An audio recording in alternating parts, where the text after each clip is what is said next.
오늘은 누가복음 5장 27절로 39절까지 말씀을 우리가 살펴보는데요. 우리 지난주는 특별히 교회 부흥회 가서 다른 말씀을 우리가 봤기 때문에 전문맥을 좀 살펴보거든요. 우리 누가복음 말씀을 계속해서 이렇게 살펴보고 있습니다. 누가복음 말씀은 예수 그리스도께서 하나님의 아들로 이 땅 가운데 오셨다는 것을 드러내는데, 특별히 누가복음 1장을 오늘 전문맥을 좀 이렇게 길게 한번 보면요. 1장 가운데 예수님이 어떤 분이신지 쭉 얘기를 하다가 예수님의 족보를 얘기를 하는데, 예수님의 족보를 쭉 거슬러서 올라가면 어디까지 올라갑니까? 바로 족보가 1장과 2장에 여러분 살펴보시면 하나님에게까지 올라가잖아요. 그래서 예수님이 태어나신 것은 그냥 사람의 아들로 단순하게 이렇게 태어나신 것이 아니라 하나님의 아들로 태어나서 이 땅 가운데 오셨다는 것을 우리가 알 수가 있고요. 그리고 예수께서 태어나셨을 때 정말 하나님의 아들이신지, 그분이 하나님이 보내신 하나님의 아들, 곧 이거를 메시아가 맞는지 증명하기 위한 그 시도들이 있었어요. 바로 제일 먼저는 사단이 예수님을 유혹합니다. 예수님이 하나님의 아들로 태어나신 것을 사단이 잘 알아요. 그래서 이 하나님의 아들로서 사역하는 것을 막도록 하기 위하여서 예수님을 세 가지 시험을 하잖아요. 그래서 세 가지 시험을 하면서 그분이 하나님의 아들로서 이 사역을 감당하지 못하도록 유혹을 해요. 그런데 예수님의 이 세 가지 유혹 가운데 드러나는 이 시험 가운데 예수님이 당한 시험은 이게 여러분 본문의 내용 기억나세요? 아담이 본래 첫째 아담이 실패하였던 것을 둘째 아담이신 예수 그리스도가 승리하셔서 아담으로 말미암아 모든 사람이 다 죄인으로 태어나 이 죄의 질고와 고통을 짊어지고 있었는데, 그런데 예수님이 둘째 아담으로서 사단의 시험에 대해서 승리하심으로써 예수 그리스도를 믿는 모든 사람들, 그리스도 안에 거한 모든 사람들이 이 첫째 아담이 짊어지고 있었던 모든 죄악들을 다 이제 해결할 수 있는 길이 열리게 되었다는 거죠. 그 모든 길이 예수 그리스도로 말미암아 가능한 거예요.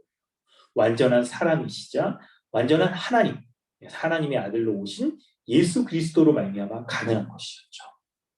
그럴 때 이제 예수 그리스도께서 공적인 이 하나님의 아들로서의 사역을 행하세요. 이 하나님의 아들로서의 이 사역을 행하실 때 그 사역을 행하시는 것 가운데 특별히 사역은 두 가지 모습으로 드러나는데, 말씀 가르치는 것과 그리고 귀신 들고 병든 자를 고치시는 치유 사역으로서 두 가지 사역을 행하세요.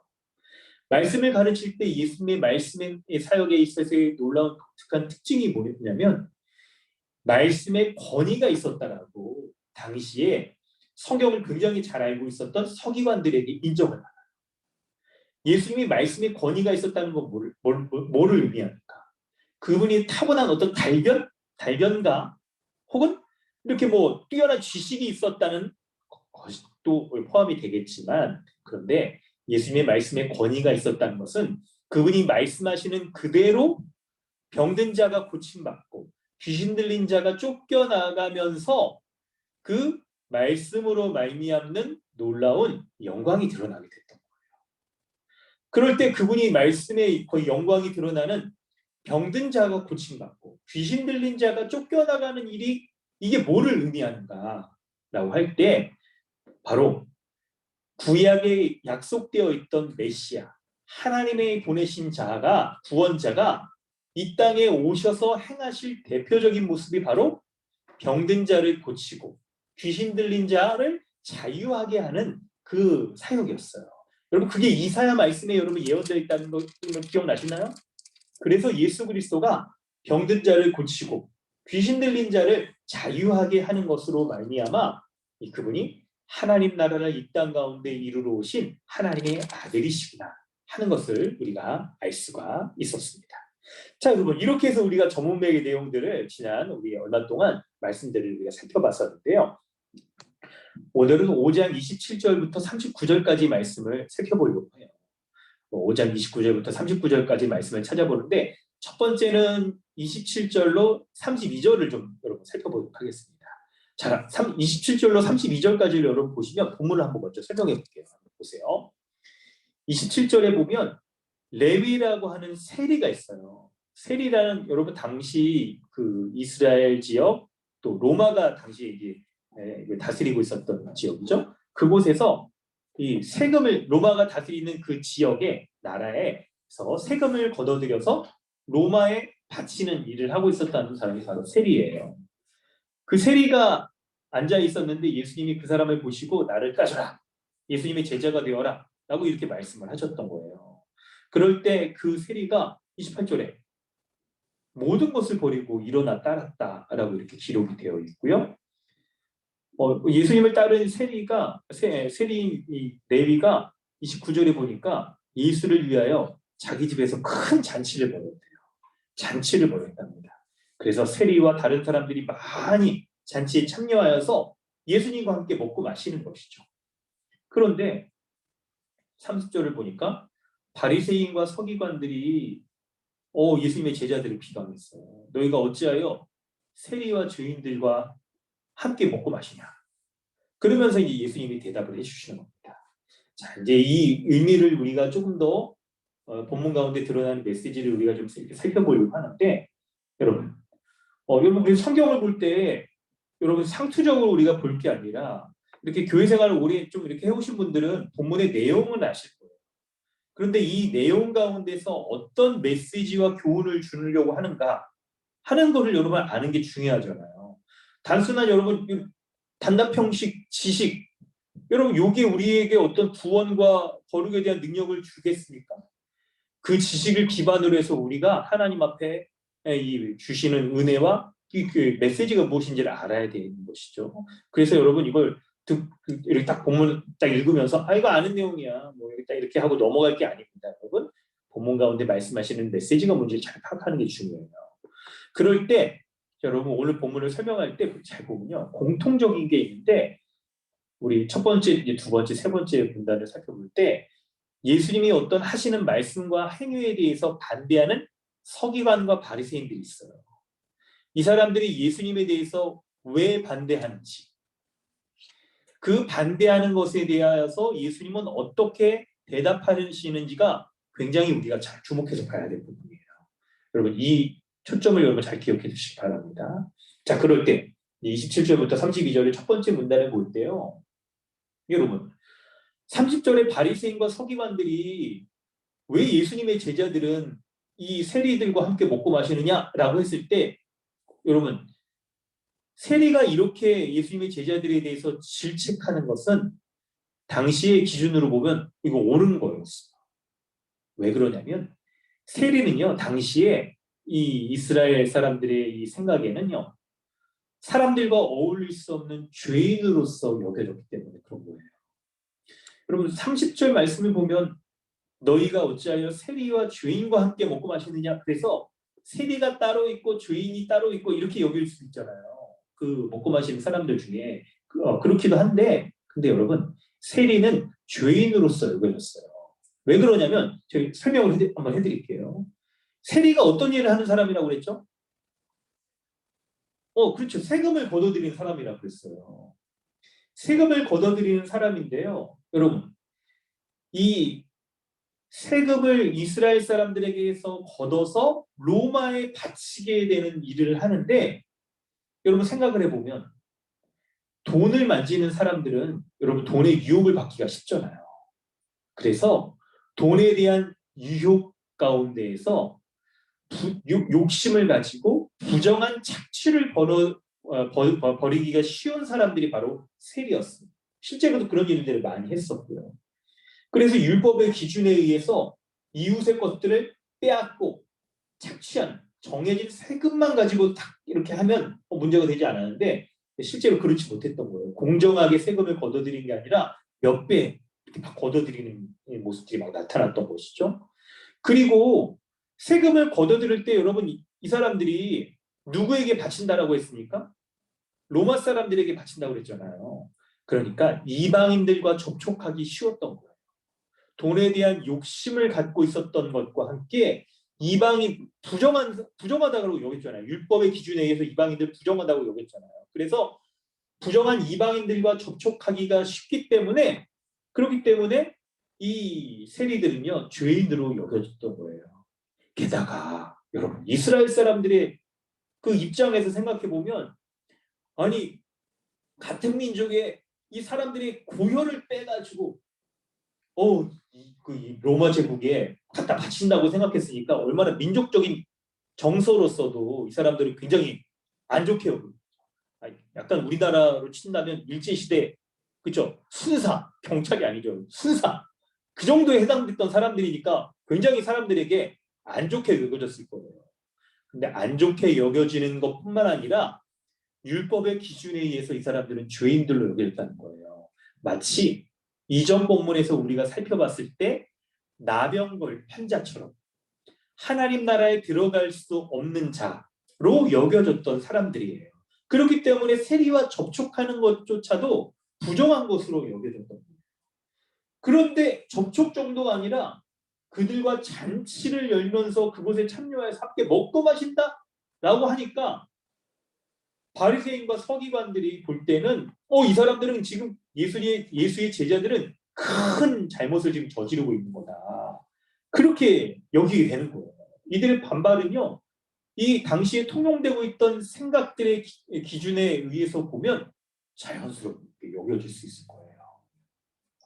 그런데 여러분, 여기서 이제 우리 자신에게도 이게 돌아볼 바가 있는데 사람들에게 통용되는 생각 속에서 죄인으로 여겨졌던 자가 과연 예수 그리스도가 전하시는 복음의 관점에서 볼 때도 정말 죄인인가? 우리는 이런 생각들을 할 수 있어야 돼요. 아울러 오늘 예배 가운데 나오신 우리 성도 여러분들도 우리는 세상을 살아가면서 세상의 원리와 방식대로 이렇게 살아가잖아요. 그렇죠, 여러분? 이렇게 살아갑니다. 이렇게 살아가요. 그렇기 때문에 우리가 일상적인 어떤 우리에게 사건이 딱 닥칠 때 첫 번째 반응하는 우리의 기준은 이 세상적인 원리가 우리에게 통용되어지는 그런 원리가 우리에게 작동이 되어져요. 그런데 예배 가운데 나올 때 우리가 무슨 생각을 해야겠습니까? 바로 우리의 이런 모습들, 일상을 살아가는 우리의 모습들 가운데 우리가 갖고 있는 생각이나 반응하는 것들이나 반응하는 나의 정서적인 감정이나 태도들이 과연 예수 그리스도가 전하신 그 복음 있잖아요. 그게 어떤 복음이에요? 하나님 나라의 복음이잖아요. 신자가 이 세상에 속해 있지만 그러나 근본적으로 하나님 나라에 속해 있는 자, 지금도 하나님 나라에 속해 있는 자라고 할 때 하나님 나라의 원리와 그 하나님 나라의 법에 합당한가를 우리는 생각해 봐야 되는 거겠죠. 이런 생각들을 가지고 여러분 본문을 보면 예수님은 왜 바리새인과 서기관들은 어울리지 못할 죄인이라고 세리를 그렇게 비판했는데 왜 예수와 예수의 제자들은 이 죄인들과 함께 먹고 마시는가를 생각해 볼 수가 있는 거예요. 여러분, 그 답이 31절, 32절에 있습니다. 31절, 32절을 한번 우리 가정에 다 계시지만 같이 한번 읽어볼까요? 여러분 준비되셨나요?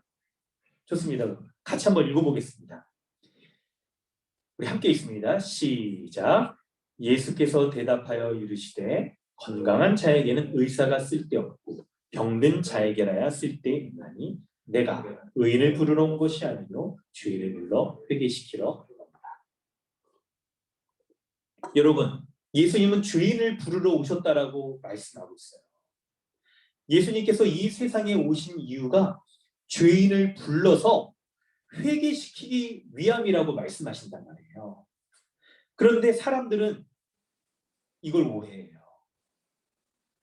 예수님께 나아가는 자, 그리고 주일날 교회에 나오는 자. 교회는 의인이 모이는 곳이라고 오해를 많이 해요. 그러나 여러분, 교회는 죄인이 모이는 곳입니다. 예수님은 죄인을 환영하고 맞아주시는 거예요. 오히려 그 죄인을 불러주시기 위하여서 이 세상에 오셨어요. 여러분, 죄인은 어떤 자들일까요? 본문을 보면서 우리는 사람들의 대조적인 모습을 살필 수가 있어요.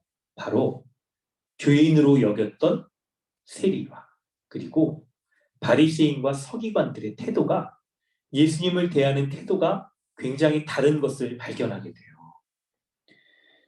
서기관들과 바리새인들은 어땠습니까? 그들에게 쓰인 30절의 단어를 보세요. 비방. 어찌하여 이렇게 막 말하느냐. 여러분 여기 보면 30절에 이 액센트가 굉장히 셌을 거예요. 너희가 어찌하여 세인과 죄리와 함께 먹고 마시느냐. 이렇게 온화하게 안 했을 겁니다. 너희가 어찌하여 세리와 죄인들과 함께 먹고 마시냐. 그냥 독소가 그냥 몸에 가득하면서 그냥 이렇게 독서를 이렇게 그냥 가시돋친 말을 이렇게 막 뱉었을 거예요. 비방하였거든요. 예수님의 말씀에 대해서 받아들이지 못하고 그들은 자칭 그들이 하나님 앞에 서기에 합당한 그런 모습을 가지고 있는 생각과 모습을 가지고 있는 의인이라고 여겼던 것 같거든요. 그런데 여러분 27절에 28절에 세리의 모습을 보면 어떨까요? 예수님에 대하여서 세리는 어떻게 반응합니까? 27절에 예수님께서 세리가 세관에 앉아있는 걸 보시고 나를 따르라. 얘기도 많이 안 하셨어요? 한마디 나를 따르라 하셨는데 28절에 여러분 이게 낯설게 읽기를 하면 정말 여러분 이게 부자연스럽지 않으세요? 한마디 나를 따르라 하셨는데 레위가요. 그가 모든 것을 버리고 일어나 따랐대요. 여러분 어떻게 해서 이렇게 놀라운 이 말씀 한마디에 이런 반응들이 나타났을까요? 한편은 여러분 두 가지 면을 볼 수 있는데요. 한편은 이게 예수님의 신적인 능력을 드러내는 거예요. 예수님이 얼마나 하나님의 아들로서 정말 참 하나님이신 분이시길래 그 말씀에 권위가 있어서 그분이 나를 따르라라는 이런 말씀 한마디에 이 레위라는 사람, 세리였던 레위라는 사람이 모든 걸 다 버려두고 따를 수 있었을까? 이렇게 생각할 수 있겠는데요.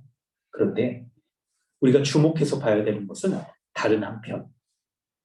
세리는 자신이 스스로가 주인이었던 것을 잘 알고 있었던 자들이었던 거죠. 여러분, 죄인은 자신이 죄를 지었음으로 인해서 죄로 인해 하나님의 진노 가운데 있음을 잘 아는 자예요. 여러분 본문에 지금 세리였던 레위가 이렇게 자기가 죄인이었다는 것을 잘 알고 이런 설명들이 많이 없지만 이 태도를 통해서 여러분 우리가 유추해서 생각을 해보는 거예요. 어찌하여 예수님의 말씀 한마디에 이렇게 다 따르고 바로 즉각적으로 이렇게 순종하고 다 버려두고 하는가 라는 모습을 보이는 것에는 바로 예수 그리스도 그분 앞에 자신이 죄인인 것을 잘 알고 고백하며 순종하고 따르기 때문에 그런 것이에요. 자신의 힘으로는 자신이 하나님의 진노 가운데 있는 이 상태를 어찌 해결해 볼 수 없다는 것을 잘 알기 때문에 죄인의 특징은요. 누군가 다른 사람에게 자신이 죄인이라는 것을 고백하고 도움이 필요하다는 것을 고백하고 나아가는 거예요. 마치 31절, 31절에 예수님께서 병든 자에게는 의사가 필요 없다라고 말씀하시는 것처럼 자신이 의사의 도움이 필요한 병자라는 것을 잘 알고 있는 거예요. 자신의 상태를 잘 알고 있는 거죠. 그리고 주님은 이런 자를 찾으셔서 그들을 불러주시고 그들과 함께 하십니다. 그리고 그들에게 은혜를 베풀어 주시죠. 그 은혜 베풀어 주시는 모습, 그들과 함께 하시며 은혜를 베풀어 주시는 모습이 본문에 여러분 큰 잔치를 베풀었다는 것으로 설명되어지고 있는 거예요. 예수님께서 베풀어 주시는 그 잔치, 여러분 스스로 하나님 앞에 나아갈 수 없는 그런 자격 없는 자라는 것을 잘 알고 자신이 주님 앞에 바짝 엎드려 내가 하나님 앞에 합당치 못한 자입니다 라는 것을 고백하며 나아가는 자, 그런 자를 불러주셔서 그런 자를 큰 잔치 가운데 먹고 마시게 하시는 그 하나님을 생각해 볼 때 여러분 예수 그리스도가 베풀어 주시는 그 은혜 여러분 어떤 것인지 그 잔치가 어떤 것인지 여러분 기대되지 않으세요? 여러분에게 예수님의 잔치 은혜 베풀어 주시는 그 잔치가 여러분 기대될 수 있도록 하기 위해서 비유를 들어서 설명을 해드리면 여러분 잔치잖아요. 본문에서 30절에 먹고 마셨다라고 그랬잖아요. 여러분 오늘 점심 식사가 여러분 어디 좋은 근처에 여러분 그 가까운 여기 호텔이 롯데 호텔 제2 롯데 호텔 여러분 서울에 어딜 가든지 다 보이잖아요. 거기에 그냥 전망대 그 뷔페가 있는지 모르겠는데 그냥 뷔페에 여러분 초대되어 가지고 오늘 예배 끝나고 딱 간다고 생각해 보세요. 얼마 배고프네요. 막 갑자기 지금 배고파서 막 여러분 배고프시죠? 이 잔치에 가서 막 먹고 마실 거 생각하면 그래요. 제가 좀 요즘 다이어트 하고 있어가지고 막 많이 먹는 거 이렇게 달갑진 않지만 그래도 맛있는 거를 막 먹고 마실 수가 있으니까 게다가 예수님이 베풀어 주시는 천국 잔치니까 여러분 얼마나 풍성하게 먹고 마실 수 있을까요? 이거 생각해 보면 주님이 베풀어 주시는 그 잔치에 초대되어 간다는 게 얼마나 감사한 일인지 그 잔치가 얼마나 소망을 둘 만한 것인지 우리가 여길 수 있을 거예요. 여러분 우리가 소망할 만한 그 잔치 예수님 베풀어 주시는 잔치가 33절부터 더 자세히 설명되어 있어요. 오늘 본문이 사건이 두 개로 이렇게 연결되지만 잔치라는 면에서 같은 맥락으로 문맥으로 연결되고 있거든요. 33절부터 35절을 여러분 한번 보실래요? 예수님이 초대해 주시는 그 잔치가 어떤 것인지를 우리가 알 수가 있습니다. 본문 한번 우리 다시 읽어보도록 하겠습니다. 우리 신규진 형제님이 33절로 35절 한번 읽어주세요.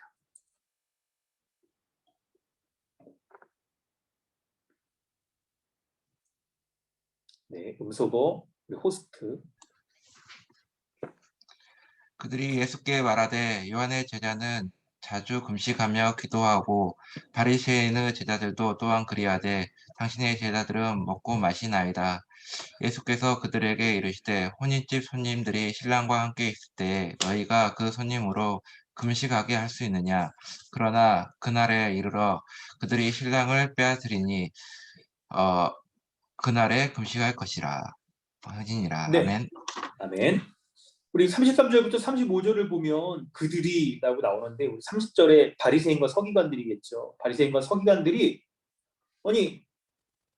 예수님이 이 죄인들을 불러서 함께 먹고 마시는 잔치를 여셨는데 그런데 바리새인과 서기관들은요. 왜 금식하지 않고 함께 먹고 마시냐? 이렇게 예수님과 예수님의 제자들을 이렇게 막 질책을 하는 거예요. 그러면서 예를 들어서 금식을 중요하게 여겼던 두 부류들을 얘기를 하죠. 바리새인의 제자들도 그렇게 하고 그리고 요한의 제자도 자주 금식하고 기도한다라고 이렇게 얘기를 해요. 여러분, 우리 기독교적인 이 영성의 모습들이 여러 개 있잖아요. 그래서 어떤 분들은 정말 금식을 중요하게 여기십니다. 그래가지고 막 보면 여러분 이런 분이 있다는 거 저도 참 소문으로만 들었는데 자기가 누군지를 소개할 때 그 명함에다가 40일 금식 기도 2회 이렇게 해가지고 명함을 주는 분 혹시 만나보셨어요, 여러분? 이건 소문으로만 들어서 그런 분이 진짜 있는지 근데 이렇게 제가 말하신 분의 인격을 믿기 때문에 진짜 있겠죠. 그럴 정도로 금식을 중요하게 여겨서 이렇게 그냥 자신의 신앙생활 가운데 이걸 행하는 분들이 있을 거예요. 이게 그럴 겁니다.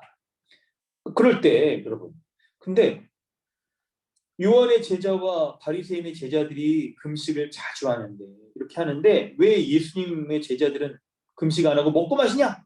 이렇게 막 질책을 하는 거예요. 비난을 하는 거예요. 그럴 때 예수님께서 말씀하시죠. 34절, 35절을 보면 혼인집 신랑의 비유를 들어서 예수님의 제자들이 왜 금식하지 않는지를 말씀해 주시는 거예요. 여러분, 혼인집에 갔을 때 그 신랑과 함께 이렇게 다 신랑 신부 딱 결혼을 축하해 주러 가는 사람이 가서 여러분 쫄쫄 굽고 오는 거 이게 우리나라 정서에만 그런 줄 알았더니 이게 이스라엘도 마찬가지인가 봐요. 사실 이게 만국 공통일걸요. 결혼식 할 때 배불리 먹고 마시는 거 굶겨서 보내는 사람 그런 거 없을 겁니다.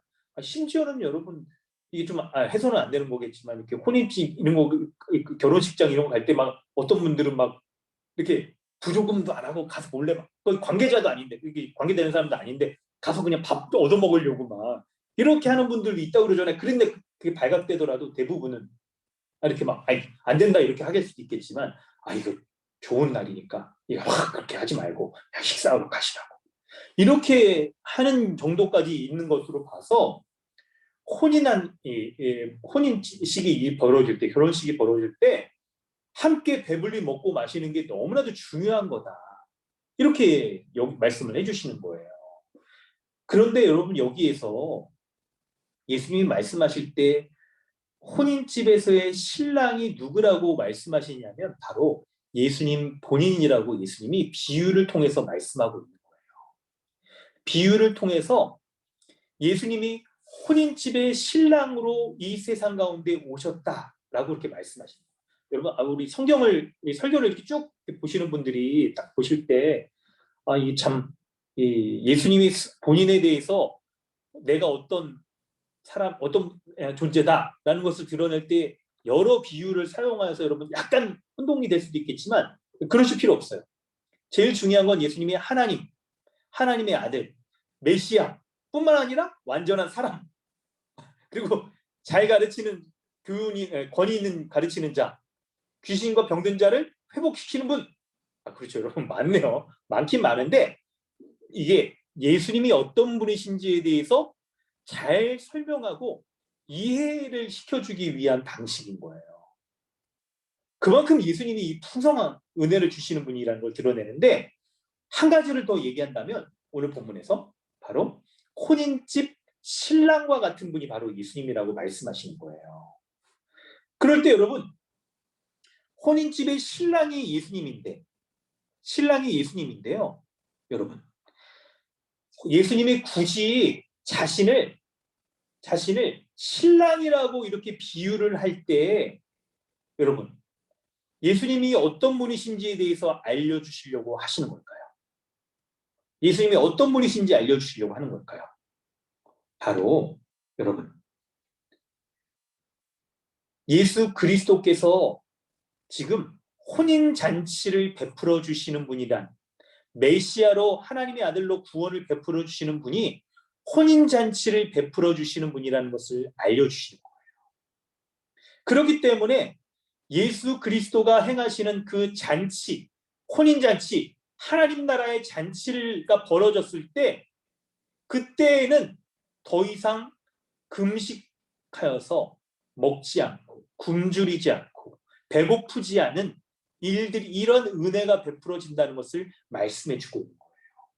여러분 금식은 언제 해야 되느냐? 참된 금식, 성경적인 금식 바로 그것은 구원을 베푸시는 메시아가 오시지 않았을 때 기다리고 준비하는 행위예요. 그래서 세례 요한의 제자들이 자주 금식한 것은 세례 요한이 어떤 사람이었어요? 예수 그리스도를 기다리는 사람이었잖아요. 예수 그리스도를 준비하는 사람이었잖아요. 그러므로 예수 그리스도가 오시기 전에는 그리스도를 기다리며 금식하는 것이 합당한 모습이었어요. 그분이 오셔서 나를 구원해달라고 간절히 기도하는 그런 마음으로 그런 태도로 금식을 하는 거였어요. 바리새인의 제자들도 마찬가지였던 거죠. 그런데 지금 온전한 구원을 주시는 예수 그리스도 그분이 오셨다는 거예요. 내가 왔다는 거예요. 그렇기 때문에 더 이상 금식하며 예수 그리스도를 기다리는 일은 적절하지 않아. 오히려 금식하는 것을 행하는 것은요 예수님을 모독하는 거예요. 예수 그리스도가 지금 오셔서 그분을 믿고 그분이 초대하시는 그 자리까지 나와서 지금 천국 잔치 가운데 들어가 배불리 먹고 마셔라. 그리스도와 연합하여 배불리 먹고 마셔라. 예수 그리스도가 이런 말씀을 베푸시고 이런 은혜를 베푸시는데 그분 앞에 나와서 여러분 이제 어떻게 해야 돼요? 금식하면 안 되겠죠. 예수 그리스도가 천국 잔치를 베푸시는데 나와서 금식한다는 것은 도리어 예수 그리스도를 하나님 나라의 구원자로 인정하지 않는 멸시하는 거예요. 그리스도가 베푸시는 하나님 나라가 이 땅 가운데 임했다는 것을 부정하는 행위인 거예요. 그러므로 성도 여러분, 우리의 삶에서도요, 이렇게 금식하는 거, 여러분 이런 것들을 매우 조심히 하셔야 돼요. 새 시대예요, 지금은. 예수 그리스도를 믿음으로 하나님 나라가 이미 이 땅에 도래하여서 천국 잔치가 열린 새 시대인 거예요. 그러므로 우리에게 있어서의 이런 더 이상의 이런 금식은 합당치가 않습니다. 오히려 그리스도로 말미암아 먹고 마시고 배불리 먹고 마시고 누리는 거, 이게 중요한 거예요. 이게 중요한 거예요. 그렇기 때문에 그리스도로 말미암아 여러분, 이거 예전에 그거 뭐죠? 그거 무슨 광고가 같은데 나왔던 건데 이거 그거 뭐죠? 이거 치아 요거 이렇게 잇몸 치료해 주는 거 있잖아요. 이가탄인가 뭐 그거 있잖아요. 그거 먹고 듣고 마시고 막 맛보고 막 그런 거 있잖아요. 잔치에 나와가지고 그냥 예수님이 베풀어 주시는 그 은혜의 모든 풍성한 것들을 먹고 마시고 뜯고 맛보고 이렇게 하는 게 우리의 신앙생활인 거예요. 우리의 신앙생활은 더 이상 금식하는 것 같이 굶주리고 기다리고 우리의 삶의 정욕을 제어하는 이런 게 아닌 거예요. 여러분 지난 말씀에서 고린도후서 말씀에서 나온 거 있죠? 남편과 아내의 관계에 대해서 말하는 이 모든 것과 같은 그런 금욕적인 태도가 아니라 그리스도 안에서 그리스도로 말미암아 우리가 배불리 먹고 마시고 물고 뜯고 우리의 삶에 베풀어 주시는 모든 이미 우리가 하나님 나라의 백성으로 딱 들어가기 때문에 모든 것을 누리고 감사함으로 막 살아가는 거예요. 기쁨으로 살아가는 게 이게 예수 그리스도를 믿는 그분으로 말미암아 이미 하나님 나라 새 시대에 들어간 이 신자들이 그리스도와 연합함으로 누릴 수 있는 은혜인 거예요. 할렐루야. 이걸 믿으시길 바랍니다. 여러분 생각의 전환이 있어야 됩니다. 우리가 세상을 살아가면서 세상이 주는 메시지들을 우리가 다 들을 때는요. 우리는 여전히 이 세상에 그리스도가 없음으로 말미암아 세상의 사람들이 유토피아, 절대자, 구원자가 없음으로 말미암아 여전히 빈곤한 상태, 금식하는 것 같은 그런 상태, 자신의 금욕, 욕구를 절제하면서 뭔가 우리에게 딱 거룩한 것이 주어질 것 같은 그런 것들을 바라는 상태 가운데 살아가고 있어요. 그러다 보니까 한편으로 우리는 매우 우리가 누리고 있는 정서적인 우리의 욕구, 욕망들을 악한 것이라고 절제하며 살아가는 태도를 취하기도 하고 한편으로는 이런 욕망들을 우리가 더욱더 움켜잡기 위해서 쾌락주의에 빠졌어요.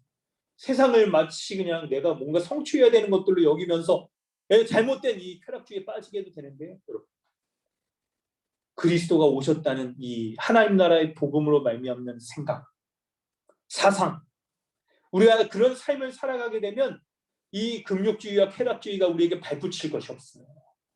그리하여 그리스도가 주시는 하나님 나라의 복음으로 말미암아 이 교회를 통하여 하나님 나라의 온갖 복됨을 우리가 온전히 누리는 금욕적이지도 않으면서 쾌락적이지도 않으면서 온전히 이 모든 것들을 먹고 마시고 뜯고 맛보며 부요함을 누릴 수 있는 이런 예수 그리스도를 말미암는 새 시대가 왔다는 거예요.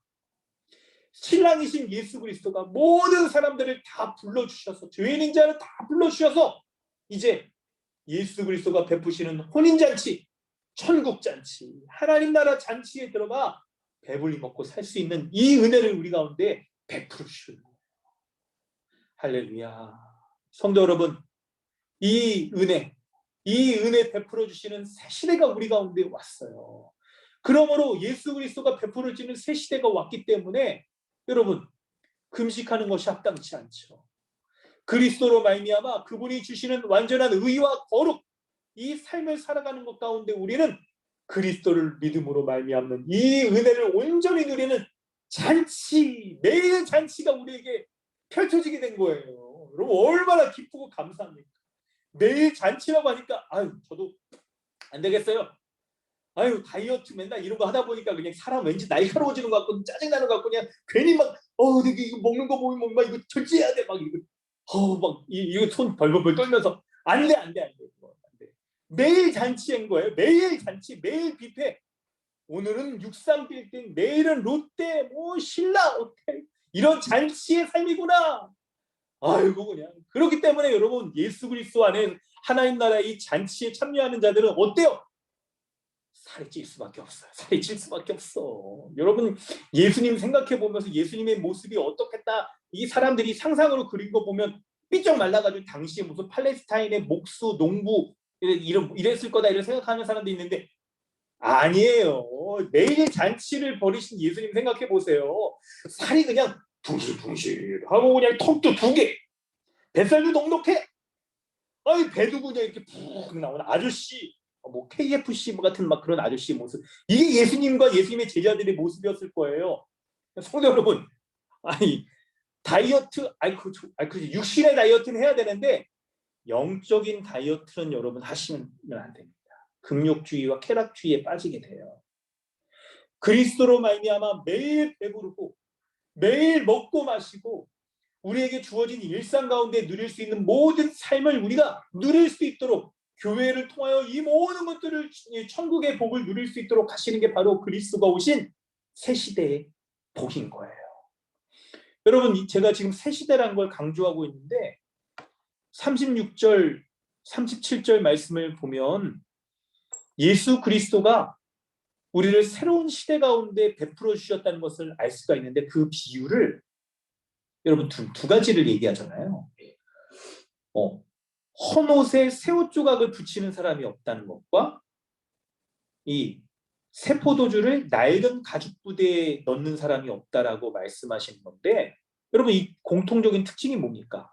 여러분 옷 바느질하는 거 여러분 취미가 있으신 분은 아시겠지만 그럼 뭐 그런 거 없더라도 여러분 상식적으로 아시죠? 낡은 옷 조각에 새 옷 조각을 붙이면 어떻게 돼요? 이게 옷이 여러분 습도나 이런 데 민감해서 오그라들고 늘어나고 그러잖아요. 낡은 조각을 찢어버려요. 새 조각이 낡은 조각을 찢어버린다.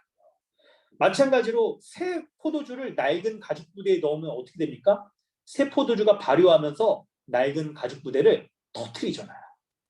예수님이 지금 이 비유를 말씀하시는 것은 예수 그리스도로 말미암아 이제 새 포도주를 주는 새 시대, 새 옷을 입는 새 시대가 왔다는 것을 말씀해 주고 있는 거예요.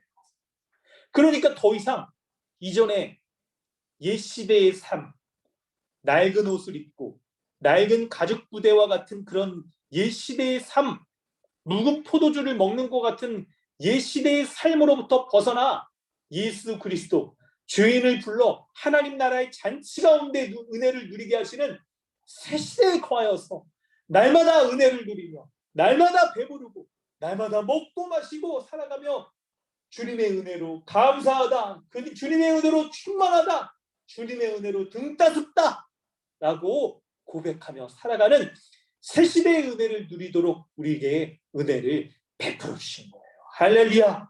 이것이 바로 예수 그리스도를 믿는 자, 세리와 같은 자, 자신이 자칭 죄인이라는 것을 고백하며 주님의 그 부르심 가운데 나아가 모든 것을 버리고 일어나 따를 정도로 자신이 죄인됨을 고백하며 나아가는 자에게 베풀어 주시는 은혜인 것을 믿으시길 바랍니다. 오늘 본문의 말씀을 우리가 이제 메시지로 몇 가지 정리하면서 구체적으로 우리 가운데 더욱더 적용해 보려고 합니다. 여러분 메모를 좀 잘 해두시고 우리 나누시길 바랍니다. 우리 얼마 전부터 말씀을 드렸겠지만 이번 돌아오는 수요일부터 우리 이제 수요 설교 나눔의 형태들이 좀 바뀌어서 주중 경건 시간들로 여러분 하게 됩니다. 설교 시간에 특별히 여러분 메모도 좀 잘 해두셔야 되는데 이게 마지막에 메시지와 적용 말씀드리는 것들을 더 잘 적어두셔서 이 내용들을 가지고 여러분 우리가 풍성한 나눔들을 하려고 해요. 온라인 시대에 이게 또 좀 더 적절할 것 같습니다. 하나님께서 오늘 4가지로 메시지를 말씀을 드리는데 말씀을 살펴보는 정리해 보는데 하나님께서 오늘 본문 27절부터 39절 가운데 가장 핵심적인 메인 아이디어 예수 그리스도 그분의 십자가로 말미암아 새로운 은혜의 시대가 시작되었음을 우리에게 알려주십니다. 십자가로 말미암는 새로운 시대의 특징은 무엇일까요? 바로 죄인을 부르시고 회개할 때 예수 그리스도가 베풀어 주시는 그 은혜에 참여하게 된 새 시대인 거예요. 죄를 인정하지 않은 자는 천국 잔치에 참여할 수가 없습니다. 여전히 잔치에 참여하지 못하기 때문에 금식하며 배고프고 핍절하며 살아갈 수밖에 없는 그런 상태 가운데 있어요. 그러나 자신이 주인됨을 인정하고 주님 앞에 나아가는 자, 주님의 말씀에 불순종하지 않고 28절에 세리가 즉각적으로 예수를 모든 것을 버리고 일어나 따르는 것처럼 주인됨을 인정하고 말씀의 권위 앞에 순종하며 나아가는 자에겐 천국 잔치에 참여하는 복을 누리게 하시는 거예요. 이 말씀을 통하여 여러분 우리 자신에게 이제 더욱 구체적으로 두 가지부터 우리 세 가지를 더욱더 살펴보면요. 우리가 여러분 살아가는 우리의 삶 가운데 예수 그리스도를 믿고 신앙생활하는 우리 가운데 우리의 모습이 여전히 금식하며 예수 그리스도를 기다리는, 여러분 예수 그리스도를 기다린다는 것 자체는 굉장히 좋은 표현이겠지만, 그런데 그리스도가 이미 오셨다는 것을 알지 못하고 믿지 않고 부정하고 자신의 의를 쌓는 금식과 같은 종교 의식과 같은 것으로서 여전히 배고픈 상태, 여전히 굶주린 상태, 그렇게 형식적인 신앙 상태에 빠져 있지는 않은지를 돌아봐야 돼요. 그리고 자신이 주인됨을 고백하며 주의 말씀이, 주의 은혜가 말씀으로 베풀어질 때 그 말씀에 순종하여 모든 것을 버리고 일어나 따르는 자에게는 천국의 잔치를 베풀어 주시는 거예요. 그리스도와 함께, 신랑이신 예수 그리스도와 함께 그 혼인잔치에 참여해서 먹고 마시고 뜯고 배부르고 등 따스고 염려와 걱정 없이 참새 한 마리로조차도 다 모든 것을 주님의 주관하시는 그 주님의 주관하심 가운데 살아갈 수 있게 되는 천국의 잔치를 베풀어 주시는 거예요. 그럴 때 여러분 두 번째 우리가 적용할 것은요, 예수 그리스도가 의인만을 좋아하고 받아준다라는 그런 생각이 신자들 사이에서도 여러분 퍼져 있는데 대표적인 오해입니다. 사람들은 교회가 여러분 의인이 거하는 곳이라고 이렇게 생각하는 경향이 있을 수 있어요. 그래서 사회에서 죄인으로 낙인 찍힌 자들 손가락질 받고, 아유 도무지 저 사람은 그냥 합당하지 않는 사람이다, 이렇게 여기는 사람들이 갈 만한 곳이 아니라고 여길 수 있어요. 뿐만 아니라 그와 반대로 교회 다니는 사람인데, 교회 직분도 있는 사람인데 그 사람의 모습을 보면 야, 어떻게 저런 사람이 교회를 다 다닐까? 라고 생각하는 그런 생각, 오해도 가질 수가 있어요. 여러분 물론 그렇습니다. 교회 다니는 사람들이 이게 여러분 의도적으로 뭔가 지속적으로 죄를 이렇게 닦고 이렇게 범하고 합당치 않은 모습이 있는 거, 또 은혜 받은 자에 합당치 않습니다. 그런데 그런 차원 말고 근본적으로 교회에는 여러분 죄인이 거할 수 있는 거예요. 예수 그리스도가 이 세상에 오신 것은 의인을 부르러 온 것이 아니라 죄인을 불러 회개시키려고 오셨고, 그리고 자신이 병든 자라는 것을 인정하며 의사에게 나아오는 자를 부르러 온전히 회복시키러 예수 그리스도께서 오신 거예요. 여러분 솔직하게 생각해 본다면 하나님 앞에 괜찮은 사람이 누가 있겠습니까? 자칭 자신은 괜찮은 사람이라고 여길 만한 사람이 누가 있겠어요?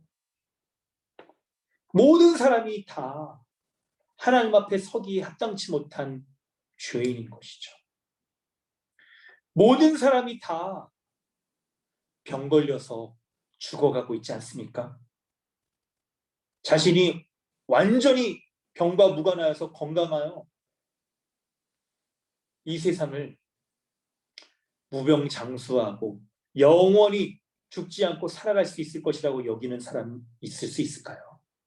여러분 허구입니다. 허구. 의학이 아무리 발전한다 하더라도 사람의 생명을 연장시킬 수 있을 거예요. 그런데 여러분 과학이 미신이 되는, 과학이 우상이 되는, 영화가 우상이 되는 지점이 바로 그걸 거예요. 사람이 영원히 죽지 않고 살아갈 수 있을 거라고 여겨지는 그 지점들. 여러분, 누가 하나님 앞에 자신이 죄인이라고 고백하지 않고 자신이 아무런 병이 없다라고 그렇게 안전하게 여길 수 있는 사람이 누가 있겠습니까? 한 명도 없을 거예요. 우리 자신을 보더라도 여러분, 나이를 먹으면 먹을수록 어휴 진짜 이러다 죽지, 이러다 죽지. 여러분, 그럴 만한 거 이렇게 약간 우리 40대 50대 이런 분들 그런 거 겪지 않으세요? 아유, 주님이 우리에게 겸손함을 알게 해주세요. 이렇게 우리 건강한 분들 20대 10대 아유 막 우리 애기들 아이고 날마다 쑥쑥 크고 막 먹고 자라가지고 아예 안 죽을 것 같죠? 저도 그랬어요. 저도 한 40년 전에 생각해보면 애기 때는 뭐 그런 거 이런 거 누가 말하고 그러면 10대 20대 때까지만 해도 일주일 동안 진짜 밤꼴딱 새고 막 숙제하고 막 괜찮았거든요. 안 되더라고요. 이제 안 돼. 몸이 거의 이제 뭐 약간 하여튼 그런 상태예요. 누구도 하나님 앞에 자기가 온전한 사람이라고 말할 사람 한 도 없을 겁니다. 여러분, 그렇다고 한다면 우리에게 하나님 앞에 이런 죄인이라는 것, 병 걸려 죽을 수밖에 없는 그런 징후가 나타난다는 것을 발견하는 즉시 여러분, 주님 앞에 내가 죄인이라는 것을 인정하시기 바라요. 그게 가장 빠른 길이에요. 그게 가장 은혜를 구하는 길인 거예요. 27절에 나를 따르라, 예수님의 그 말씀에 모든 것을 버려두고 일어나 따르는 말씀에 순종하며 주의 말씀대로 살려고 하는 것이 가장 지혜로운 길인 것을, 인생을 살아가는 가장 복되고 온전한 길인 것을 여러분 아시길 바라요. 그래서 자신의 죄인됨과 무능함과 이것을 인정하고 오직 겸손한 가난한 마음으로 주님 앞에 나아가 주님이 주시는 그 은혜를 구하며 나아가는 것이 우리에게 가장 합당한 모습인 거예요. 그렇게 우리가 나아간다고 한다면 여러분, 세 번째로 주님이 우리를 어떻게 대하실까요? 바로 우리를 천국 잔치 누리게 하시는 거예요. 천국 잔치. 그런 거 누리게 하시는 거예요. 여러분, 잔치집에 갔을 때, 결혼식장에 갔을 때 여러분 사람들이 기대하는 거 뭐가 가장 먼저 기대합니까? 아, 그렇죠. 신랑 신부 보면서 이렇게 축하해 주는 거, 그런 거 기대하죠, 여러분. 근데 사람들이 여러분 정말 또 한편 기대하는 게 있는데, 아, 밥 맛있을까? 이거 여러분 기대하잖아요. 아니, 그래서 아니 결혼식장 갈 때 교통이 불편해가지고 막혀가지고 막 주차 못해가지고 막 짜증나고 그러더라도 밥만 맛있으면 다 그냥 마음이 눈높이 녹아내리잖아요. 아니, 오가는 거 그냥 길 오래 걸려도 밥이 맛있으면 여러분 해결되잖아요. 여러분, 이게 비유가 괜찮을지 모르겠네요. 예수 그리스도를 믿는다는 거 있잖아요. 예수 그리스도를 믿음으로 주님이 주시는 은혜에 누릴 때 그 은혜로 배불리 먹고 마실 수 있다면 여러분, 우리 정말 기쁠 거예요. 만족할 겁니다. 그리스도가 주시는 천국 잔치, 딱 그 잔치에 우리가 딱 누릴 때 온갖 맛있는 거, 기름진 거, 기름진 거 안 좋아하시는 분 있죠? 온갖 채소들, 야채들 다 있어. 그래서 여러분 그냥 푸드파이터들이라고 한다면 또 그냥 배불리 먹고 마실 수 있고, 건강한 거 찾는 분이라면 비건주의자, 혹시 뭐 이렇게 하면 그분들도 만족할 수 있을 만한 모든 것들이 다 갖춰져서 배불리 먹고 마셨다, 만족한다, 이렇게 할 만한 그 배부름과 풍족함들이 예수를 믿는 것으로 말미암아 우리에게 주어진다라고 한다면 여러분, 우리 정말 기쁘지 않겠습니까? 그런데 주님이 말씀하세요. 예수 그리스도가 혼인집 신랑으로서 그분이 맞아주시는 모든 사람들이 이렇게 배불리 먹고 마시게 된다. 그렇게 우리에게 약속해 주시는 거예요. 예수 그리스도가 베풀어 주시는 그 배부름, 그것이 무엇인지를 우리에게 말씀해 주실 때 여러분 우리 참고 본문 한번 보실까요? 로마서 14장 17절입니다. 로마서 14장 17절. 로마서 14장 17절 말씀 한번 보실까요? 우리 같이 한번 읽어보겠습니다. 함께 읽습니다. 시작. 하나님의 나라는 먹는 것과 마시는 것이 아니요 오직 성령 안에 있는 의와 평강과 희락이라. 아멘. 여러분 하나님 나라가 지금 먹고 마시는 천국 잔치에 딱 비유를 들어서 말씀해 주셨는데, 근데 이게 비유예요, 여러분. 먹고 마시는 이 땅에서의 삶과 같은 똑같은 그런 만족, 여러분 그런 정도를 훨씬 뛰어넘어서 사람이 겪는 가장 본질적인 어려움과 근원적인 죄악의 문제를 해결해 줄 수 있는 바로 의와 평강과 희락, 이 모든 것들을 예수 그리스도께서 그분이 베푸시는 하나님 나라 잔치를 통하여 우리에게 주신다라고 약속하셨어요. 여러분 신자에게 이 문제보다 더 큰 문제가 어디 있겠습니까? 의와 평강과 희락보다 더 큰 은혜가 우리에게 무엇이 있겠어요? 무엇이 있겠어요? 이 의와 평강과 희락이 먹고 마시는 천국의 잔치의 비유를 통하여서 우리에게 배불리 누릴 수 있다라고 말씀하시는 것처럼 우리에게 완전한 의, 온전한 의가 주어지기 때문에 죄인이 겪는 하나님 앞에 두려움, 하나님으로부터 내가 심판받지 않을까, 두려움 가운데 이 세상을 살아가게 되는 그 두려움으로부터 완전히 벗어나는 것이 예수 그리스도로 말미암아 우리에게 이미 주어졌다는 거예요. 평강이 우리에게 주어졌어요. 하나님과의 평강, 화평과 그리고 사람들과의 화목하는 이 하나님과의 화목과 사람들과의 화평이 우리에게 주어졌기 때문에 여러분 위로부터 주시는 은혜, 수평적으로 사람들과의 나눌 수 있는 이 은혜들이 우리에게 주어졌다는 걸 우리가 믿기 때문에 신자는 어떻게 합니까? 우리의 삶 가운데에서 날마다 하나님 앞에 언제든지 나아가 그분의 용서를 구할 수 있으며 그분의 은혜로 말미암아 우리가 안전함을 누릴 수 있게 되는 거예요. 그런데 성도 여러분, 놀라운 예수 십자가의 하나님 나라의 복음은 이런 개인주의적인 하나님과의 수평적인 관계뿐만 아니라 수평적인 교회적인 사람들과의 인간관계 속에서 드러나는 이 화목의 관계, 화평의 관계를 우리에게 또한 약속하고 있어요. 그래서 본문 가운데서도 여러분 29절에 예수 그리스도가 불러주셨을 때 세리와 다른 사람이 많이 함께 앉아 있는지라, 이런 표현들이 성경에 여러분 빠지지 않고 나오는 것들을 여러분 주목하셔야 돼요. 우리는 매우 본성적으로 개인주의적인 본성을 가지고 있는 죄인이어서 여러분 본성적으로 나 중심적으로 사고하며 행동하고 움직여요. 심지어는 은혜 받는 자리에서도 쳐도 개인주의적으로 내가 누리는 것만 생각하기 바쁜데, 그런데 하나님의 은혜는 우리의 이런 일상적인 생각의 틀을 뛰어넘어서 은혜의 자리에 다른 사람과 함께 많이 함께 앉아 있다는 것을 말씀해 주고 있잖아요. 예수님이 여러분 앞본문에서도 예수님이 베드로를 부르셨을 때 베드로의 장모를 고치심으로 그때 무슨 일이 일어났습니까?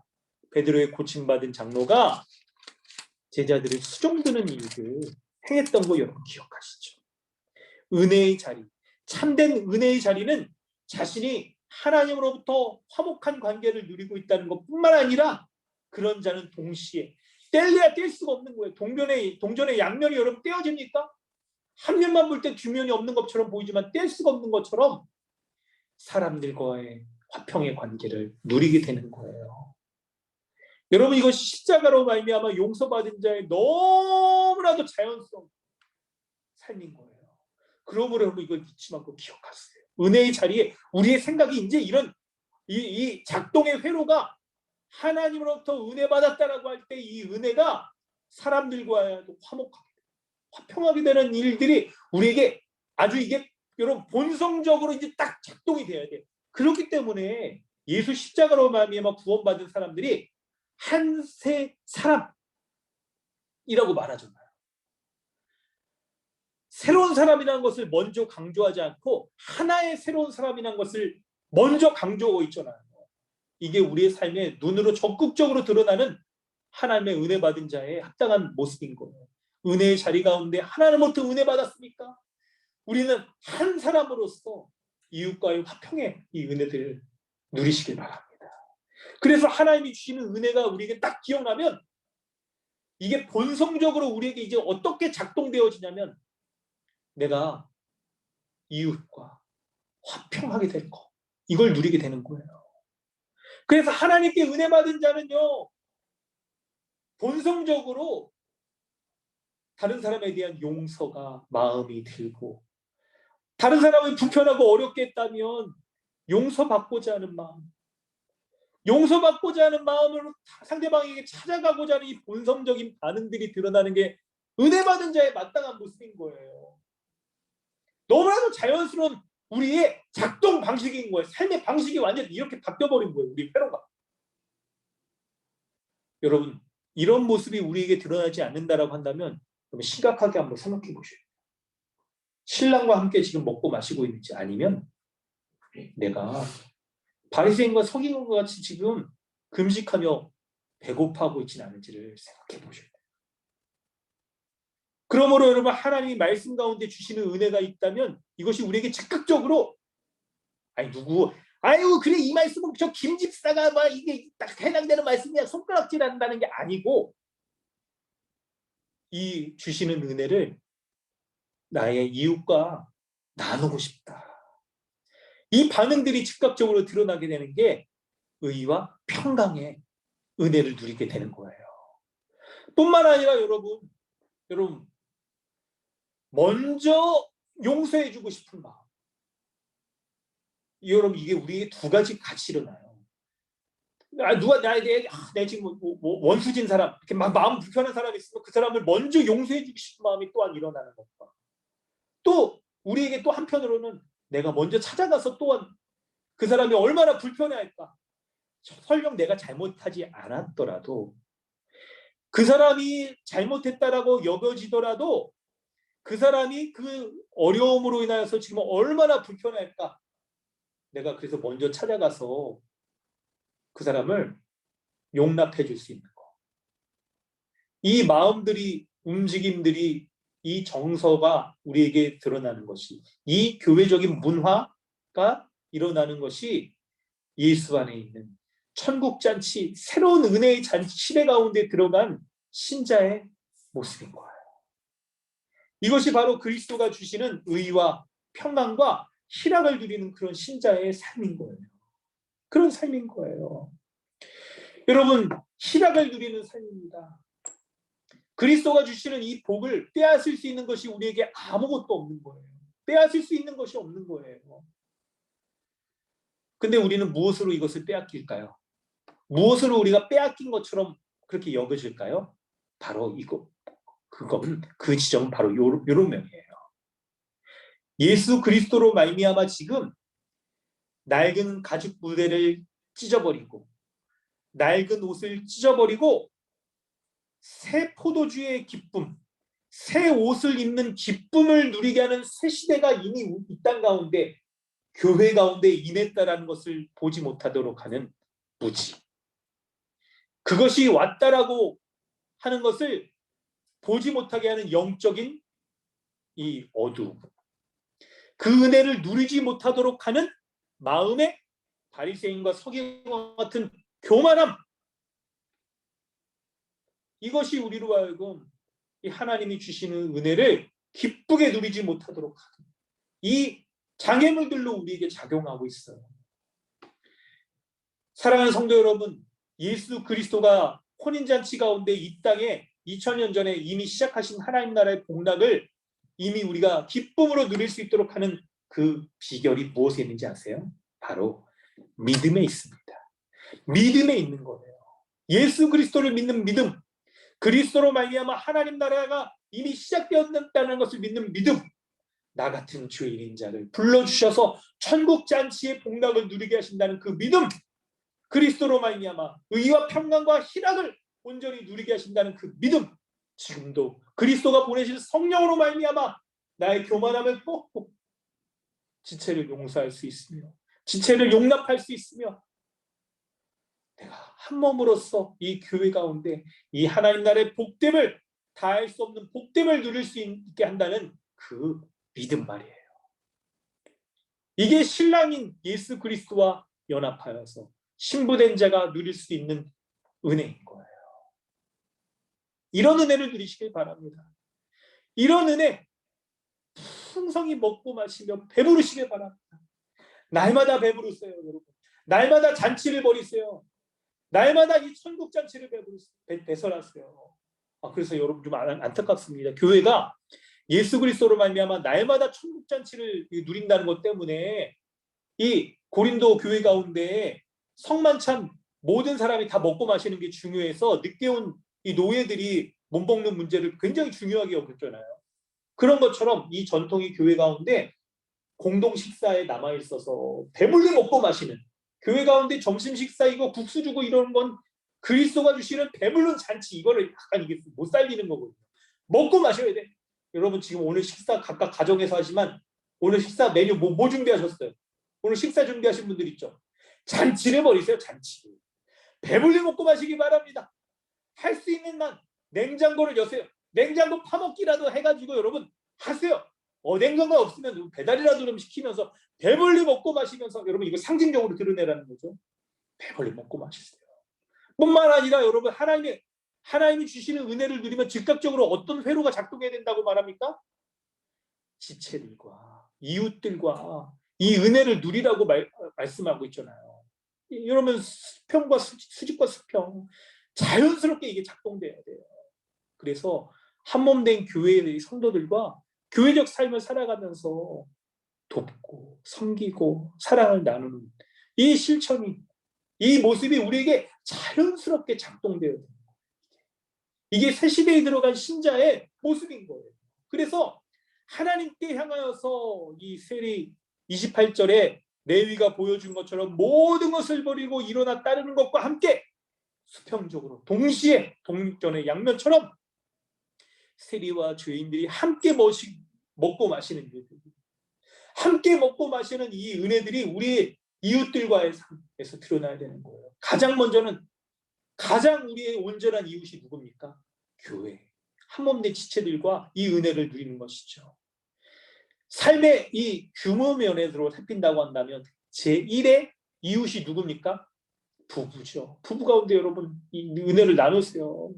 여러분 나누세요. 용서를 구하거든 용서를 받아주세요. 마음에 여러분 용서하지 않으려 하는 이런 마음들 여러분 엄밀히 좀 살펴보세요. 하나님 앞에 이게 교만한 마음은 아닌지, 서기관과 바리새인들이 보여준 것처럼 그런 마음은 아닌지 하면서 여러분 용서하고, 그리고 반대로 생각해 보세요. 여러분 한 몸인 사람 한 몸으로 맺어졌다는 걸 생각할 때, 아니 내 생각에는 여러분 상대방이 잘못했다라고 여기면서 이렇게 다 그냥 이게 배척하고 그럴 수 있겠지만, 주님이 한 몸 되게 하셨다는 은혜의 관점에서 생각해 보면 설령 그 사람이 잘못된 것이 맞다 하더라도 그 사람이 얼마나 불편해할까, 여러분 이렇게 생각할 수 있는 게 한 몸인 자의 모습인 거잖아요.